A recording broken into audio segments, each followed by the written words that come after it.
Hi, Eva here. Let me show you a fun little hack. Alright, I just wanted to show you what I'm doing here. I'm trying to make my own little watercolor block. It's I cut out an old block. I had an old block of Strathmore watercolor paper in the 400 series, and I cut out the sheets I had left over into a 5x7s, and I also cut out the backing of the block into 5x7s and the front cover of the block into 5x7s, and then I put them all together on top of each other.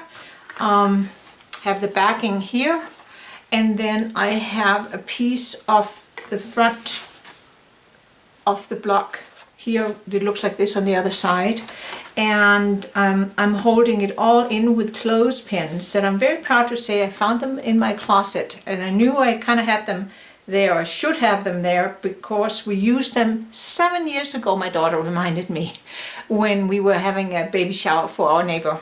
So see, hanging on to things, all of a sudden here I needed them. So, and I have my little heat gun here, and it's hot now, and so I'm going to try and glue my paper all the way around, and I'm going to start here, and I'm going to make a little opening the way you see it in blocks you buy online or in a store.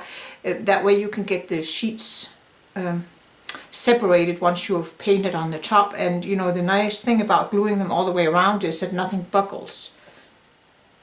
And the reason I'm putting this on the front is there's going to be some glue that kind of is going to be gunking out, and then when it's all done, then I can take the top sheet off, and I won't have damaged the first sheet of watercolor paper. That's the idea.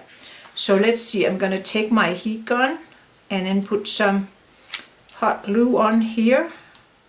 My hot glue gun is what I should say.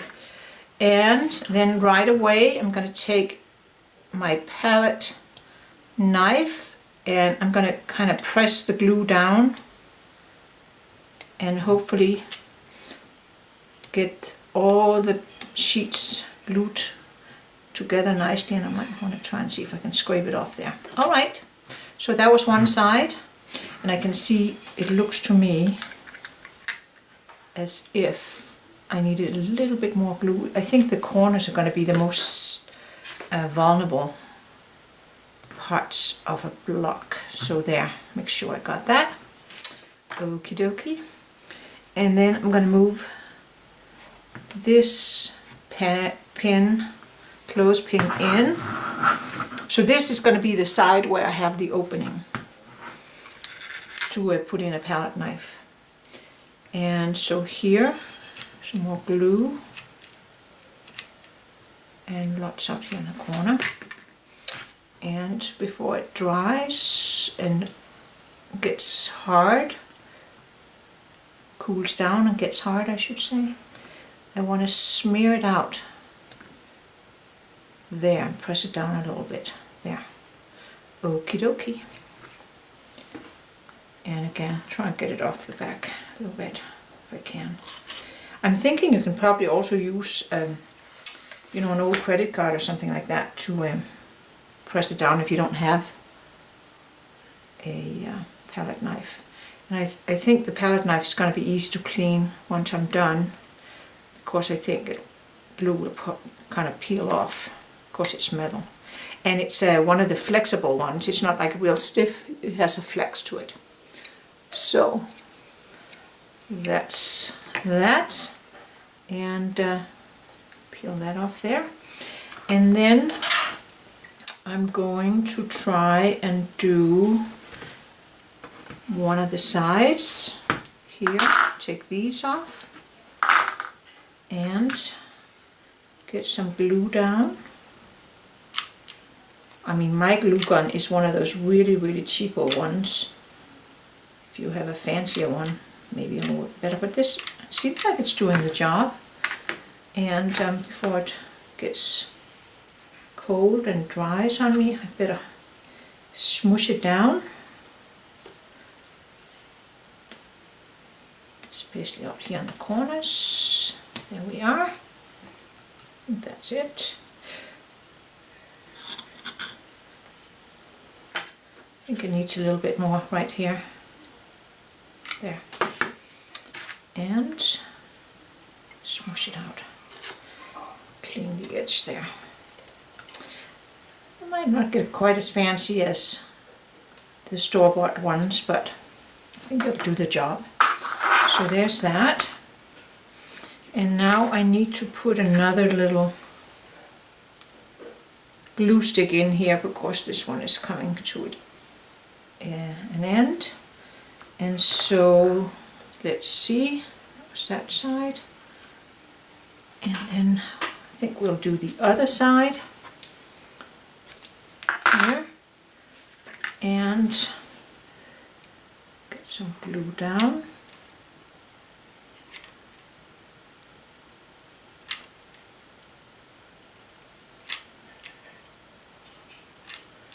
Make sure I have some nice glue out there in the corners.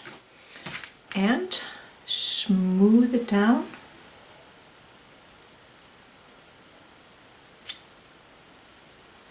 So this way, you know, if you have a favorite paper you like to paint on, you can make your own block. Like I normally like to use Arches watercolor paper, but for little sketches, especially where I'm going to use maybe the Tombow pen or the Elegant Writer, or I'm going to use a lot of ink pen on, I actually do like the Strathmore's papers for that particular thing. Otherwise, I don't care for them. For regular watercolor, I'm not crazy about them because, you know, they're cellulose and they don't give you the nice blending that cotton paper does. But there is there's purpose for everything, and you just got to find out what the purpose is. All right. So let's see here, last side, and I can take these two away now because this is glued together. And then here, quite excited, it's the first time, and I'm doing the very first one with you guys watching, so if that isn't bravery, I don't know what is. So here we go, hot glue.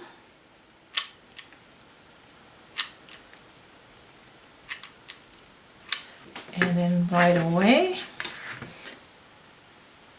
spread it.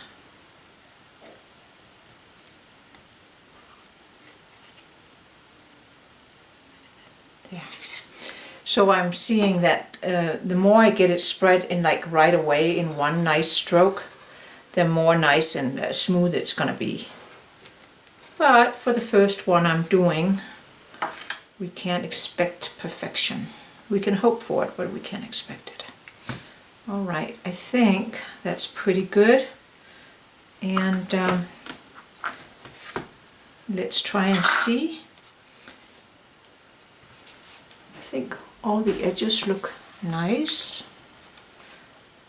Oh, and then there's one other thing. Once I take that sacrificial top sheet off, it's called sacrificial because we're sacrificing this top sheet. It would be nice if I had something else to fold over to protect it. So I should find a piece of paper that would be suitable for like a cover. So let me look around for that and then I'll be back.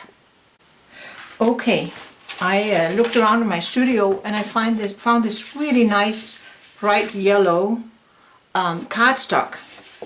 And so what I'm going to do is I'm going to turn it over. Now I got to make sure that I have my little unglued area up here on the top. I think is where I want it. And then I'm going to place the paper. I already scored it a little bit. I'm going to place the paper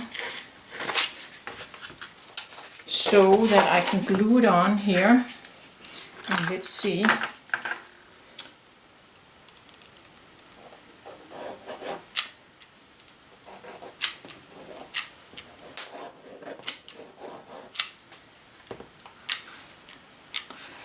And glue it on before everything dries. Let's see.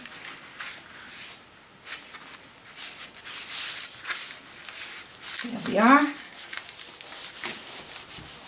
I think it might be better to use another kind of glue than a glue gun, I think. Maybe a glue stick would have been better. But I think it sticks. And then turn it over.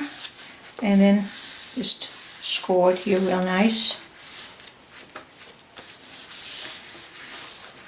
And then I can trim it off.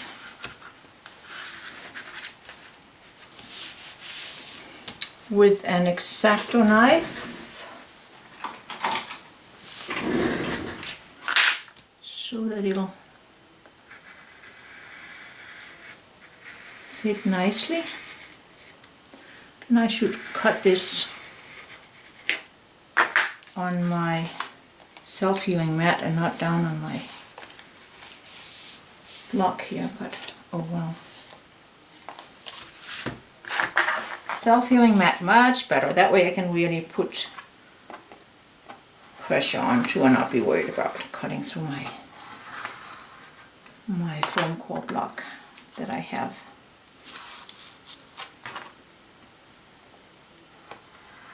There. Let's see how that goes. A little bit more here. There. There we go. Okay. So that's the front. And then let me show you how it works. I cleaned up my spatula here. So I'm thinking it might be a better idea to use an old credit card or something like that. I mean, I can clean this off, but it would be more practical to use something else. So I'm just sliding my palette knife underneath here. Oops, I can see I've got 2 layers here. And I can take that top layer off. And one more. And there you have it. Voila. Homemade watercolor block. How neat is that? That's a good use of, you know, scrap pieces of paper, things like that. As you can see, it's, you know, my usual. I'm a little straight challenged. It's not 100% straight there, but it's good enough for my taste. I just remembered I have these little stickers that I got a while ago, and I could put one of these little guys on. I think it'll stick and keep it closed, and then I can kind of pull it up again. How fun is that? I'm kind of proud of myself, and now I shared it with you. And when I do my number 2, it'll probably be a little bit better because I learned a ton doing this. I would score before I bend it. I would score this after I'd measured it out next time. But this will go with me to China next week. So, wishing you happy painting, and hope you will try and create your own blocks yourself.